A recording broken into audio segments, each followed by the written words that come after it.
This is the most simple knot in the world, the Kent knot, number 26 in the top 50 knots.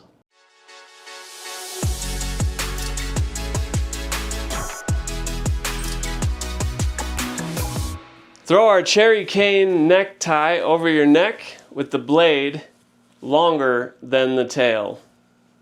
Flip the tail with the inseam facing out and form the neck loop by crossing the blade under the tail.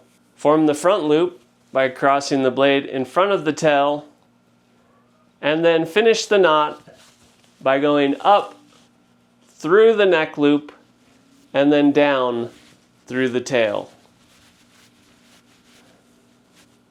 Tighten, and voila, that is the Kent knot, also known as the simple or Oriental knot. Although simple, this knot is not self-releasing. So unless you're in a race, you may want to watch our other video on the half Windsor. Let me know in the comments if you like this knot and why. If you like this video, hit that subscribe button. Most importantly, gentlemen, keep looking classy. I'll see you at the top.